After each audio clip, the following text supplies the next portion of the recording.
En este video hablaremos todo sobre los agroquímicos, tipos, usos, riesgos, regulación sanitaria y sobre todo qué debemos saber y hacer nosotros como consumidores para evitar cualquier posible riesgo. Los agroquímicos son básicamente todos los pesticidas y fertilizantes que existen, ya sean naturales o sintéticos. Todos son agroquímicos, los hay prohibidos y también hay agroquímicos legales que están debidamente regulados por la autoridad sanitaria. Pero de todas formas las normas exigen a los productores agrícolas cumplir con los límites máximos de residuos en sus productos, que son frutas, verduras y vegetales en general. Hace poco la Fiscalía detectó agroquímicos prohibidos en productos vendidos en el supermercado Wong de San Borja. Los halló en ajíes amarillos, tenían carbofurano, eso es un insecticida muy tóxico para humanos, ya no se usa en muchos países. Antes se usaba hasta que se supo que daña el medio ambiente, afecta a abejas polinizadoras, aves y a los humanos. Está prohibido en Perú. Que lo use un proveedor de un reconocido supermercado es preocupante. Si una empresa legal y supervisada como Wong comete esta negligencia, ¿qué te garantiza que en los mercados todo sea legal? Pues nada. Así comenzamos este video. Antes de continuar, una publicidad.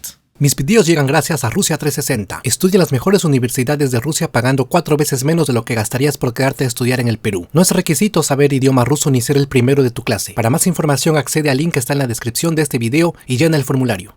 A ver, los agroquímicos, ¿qué son? Son insumos químicos y biológicos empleados en la producción agrícola. ¿Para qué? Para aumentar el rendimiento, controlar plagas, insectos, bacterias y mejorar las condiciones del suelo.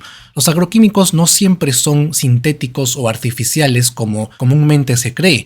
Pueden ser también naturales y orgánicos, ya que estos también tienen componentes químicos. Es que todo es químico en términos prácticos. El ejemplo más claro de agroquímico natural es el famoso guano de isla, el de las aves guaneras. El guano peruano se sigue usando y sigue siendo valorado por los pequeños agricultores a pesar del predominio de los fertilizantes sintéticos. Pero ¿por qué digo que el guano es un agroquímico? Porque se usa en el agro y tiene componentes como nitrógeno, fósforo, potasio, ácido úrico, amoníaco, ácido fosfórico, ácido carbónico, etc. Todos ellos, ¿qué son? Químicos, son sustancias puramente químicas. Por eso no es una locura afirmar que el guano es un agroquímico con todas sus letras, pero claro, es de origen natural y orgánico. Bueno, los agroquímicos ayudan, son útiles y han permitido grandes avances en productividad. Pero su uso inapropiado acompañado del comercio de productos prohibidos o falsificados genera riesgos ambientales y de salud pública. Antes de entrar de lleno en estos detalles, conozcamos primero los tipos de agroquímicos. Son 4 básicamente: fertilizantes, plaguicidas y también tenemos reguladores de crecimiento y acondicionadores del suelo. Los fertilizantes son productos que aportan nutrientes al suelo. Los plaguicidas se dividen en 5 subtipos, los cuales son insecticidas que controlan insectos, bactericidas que controlan bacterias fitopatógenas. Fitopatógeno significa que causa enfermedad en las plantas. También está fungicidas que controlan hongos, rodenticidas que eliminan roedores y herbicidas que inhiben crecimiento de maleza. Todos esos son plaguicidas. Hasta ahí ya vimos 2 tipos de agroquímicos, fertilizantes y plaguicidas. Luego están los reguladores de crecimiento, que son básicamente hormonas que modifican el desarrollo natural de las plantas, interfieren en su tamaño, brotación, maduración. Y finalmente tenemos los acondicionadores del suelo, los cuales mejoran las propiedades del suelo. Está por ejemplo el compost, el humus y el yeso agrícola.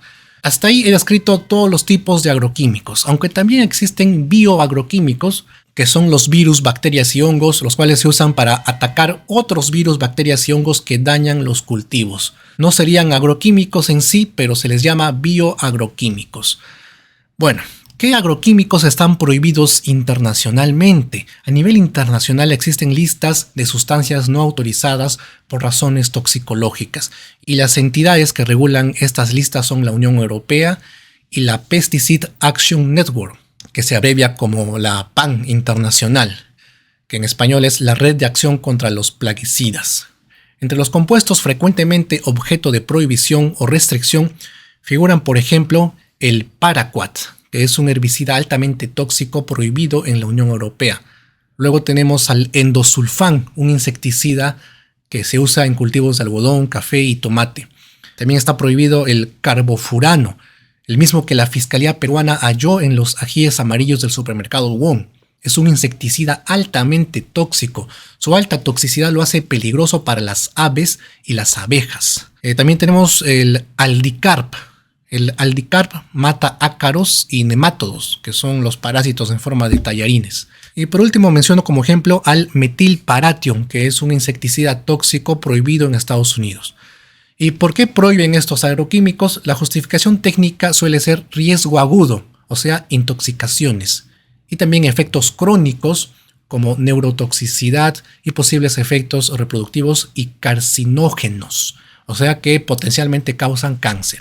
En Perú hay dos organismos que regulan estas sustancias. Uno es el SENASA y otro es el DIGESA. El SENASA es un ente del Ministerio de Agricultura y es la autoridad técnica que regula plaguicidas de uso agrícola y su registro. Mientras tanto, el DIGESA, que es del MINSA, establece normas sanitarias respecto a residuos en alimentos. También establece los límites máximos de residuos, el cual es una unidad que se usa para cada agroquímico legal.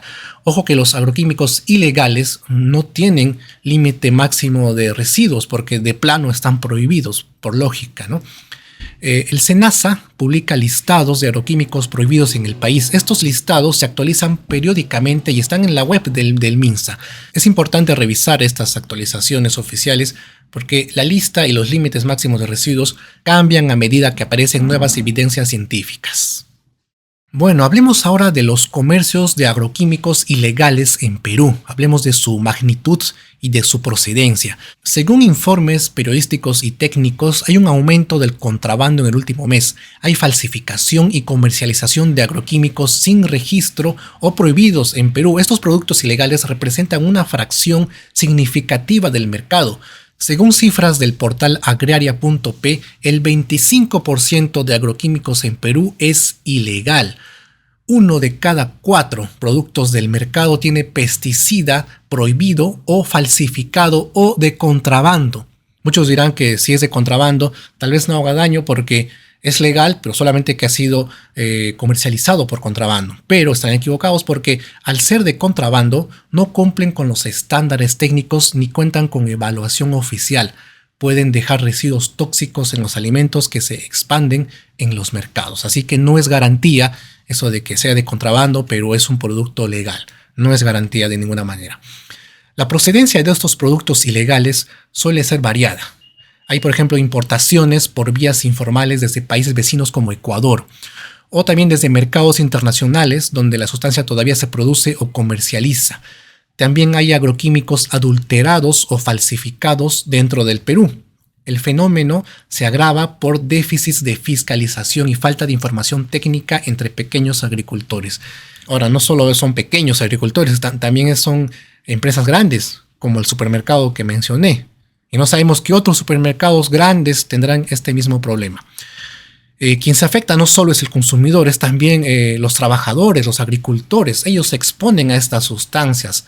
También tenemos aves, abejas y el medio ambiente en general se ve afectado. La evidencia epidemiológica y toxicológica distingue exposiciones agudas, o sea, intoxicaciones, de exposiciones crónicas, que son bajas dosis repetidas a lo largo del tiempo. Los efectos agudos incluyen náuseas, vómitos, convulsiones, depresión respiratoria y en casos graves la muerte, que es típico de herbicidas como paraquat o insecticidas organofosforados, ¿no? Ese es un tipo de insecticida. Los efectos crónicos que causan estos agroquímicos están asociados con mayor riesgo de enfermedades neurodegenerativas como Parkinson y deterioro cognitivo. También producen alteraciones endocrinas como la disrupción hormonal. Y por último pueden producir ciertos cánceres y efectos reproductivos y del desarrollo en fetos y niños. Además, la exposición ocupacional, o sea, de la gente que trabaja en la agricultura, eleva riesgos respiratorios y neurológicos. Se ha visto en revisiones sistemáticas recientes que hay una relación entre exposición a plaguicidas y aumento de riesgo de cáncer, y también aumento de riesgo de enfermedades neurológicas y problemas metabólicos, especialmente en poblaciones con alta exposición laboral o con alimentos que exceden el límite máximo de residuos. Por estas razones, muchos compuestos fueron prohibidos internacionalmente. Ahora bien, ¿cuáles son los agroquímicos permitidos? Un agroquímico está permitido si su evaluación de riesgo demuestra que cuando se usa correctamente, la exposición máxima esperable no excede valores toxicológicos y también los límites máximos residuales son seguros, ¿no?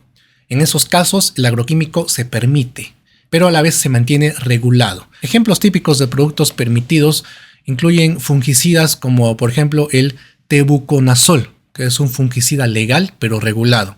También tenemos fertilizantes NPK. ¿Qué significa NPK? Que son fertilizantes de nitrógeno, fósforo y potasio.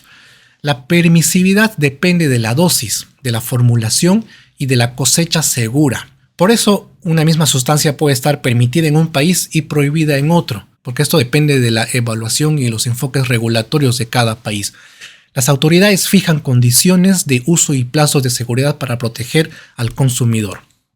¿Qué son los límites máximos de residuos en la normativa peruana? Esto me olvidé de aclararlo, ¿no? Los límites máximos de residuos, que se abrevia como LMR, son la concentración máxima de residuos de un plaguicida autorizada en un alimento y se expresa en miligramos por kilogramo. En Perú hay una norma técnica del MINSA y el DIGESA que establece los límites máximos de residuos para numerosos plaguicidas en distintos alimentos. Y estos límites los han establecido con base en recomendaciones de la FAO y de la OMS y también en evaluaciones nacionales que se hicieron en el mismo Perú. Los límites máximos de residuos definen si una muestra alimentaria cumple o excede lo permitido y sirven como herramienta para la vigilancia de la inocuidad. Cuando una muestra supera los LMR, las autoridades pueden retirar lotes, aplicar sanciones y rastrear la cadena productiva. Ahora bien, ¿cuáles son los alimentos más afectados y cómo detectarlos? Los alimentos con mayor probabilidad de contener residuos son frutas y hortalizas frescas, entre ellos manzanas, uvas, fresas, tomates y pimientos. Me refiero al pimentón, a la fruta. Es una fruta, ¿verdad? Sí, es una fruta el pimentón. También están los plátanos, los cítricos y las hojas verdes como culantro, perejil, hierbabuena, etc. Varios informes de control en supermercados y laboratorios en Perú han encontrado en ocasiones residuos por encima de los límites máximos de residuos y también presencia de sustancias categorizadas como de alta preocupación. La detección se realiza mediante muestreo y análisis en laboratorio que permiten cuantificar residuos específicos. Algunos pesticidas son sistémicos, o sea, significa que penetran en el tejido, con lo que no basta con lavar y pelar el alimento. Y hablando de eso, surge una pregunta final, la cual es ¿cómo cuidarnos como consumidores? ¿Qué consejos deberían seguir los agricultores, ¿no? Primero hablemos de los consejos para consumidores. Primero y básico, lavar con agua corriente, en primer lugar. Si son frutas con piel firme, hacerlo con un cepillo, ¿no? Luego hay que pelar, hay que evitar comer con cáscara en lo posible. Aunque el lavado reduce residuos de contacto, no elimina siempre los residuos sistémicos. Eso hay que tenerlo en cuenta. Hay que diversificar la dieta, eso reduce la exposición continua a un mismo ingrediente activo. Otra opción es preferir productos orgánicos o con certificación de buenas prácticas. Cuando se habla de orgánicos es que no tienen agroquímicos o tienen los más básicos como fertilizantes y ya. Otro consejo es comprar en canales formales donde hay trazabilidad. ¿Qué significa trazabilidad? Es la capacidad de rastrear el origen, la producción y la transformación y distribución de un producto. Las recomendaciones para agricultores es respetar la etiqueta de los agroquímicos y ahí están las dosis que se debe aplicar. También se recomienda usar equipos de protección personal, los EPPs. También se recomienda a los agricultores adquirir sus agroquímicos registrados y certificados en puntos formales para evitar el contrabando o las falsificaciones. También ellos deben participar en programas de formación y en sistemas de trazabilidad para proteger el mercado y la salud. Como conclusión, puedo resumir que los agroquímicos son herramientas fundamentales para la agricultura moderna, pero su manejo exige responsabilidad regulatoria, exige controles efectivos y prácticas agrícolas que minimicen riesgos. En Perú existen normativas de SENASA y DIGESA que protegen la salud, pero el aumento del comercio ilegal y la presencia de residuos por encima de los límites en algunos estudios es el problema. Por eso, para proteger la salud pública se necesita vigilancia constante, fortalecimiento de controles aduaneros y de mercado. Se requiere formación técnica a los agricultores y decisiones informadas por los consumidores. Eso ha sido todo, espero que este video te haya informado bastante. Si es así, regálame un like, apóyame este video, compártelo. Si quieres apoyarme monetariamente, tengo aquí un QR de Yape. La otra vez me olvidé poner el QR en mi video y lo mandé así nomás, pero aquí está el QR de Yape por fin. Apóyame porque rechacé la franja electoral de la OMP. O también lo puedes hacer a través del portal Patreon. Aquí está la gente que me apoya a través de patreon.com. El enlace está en la descripción.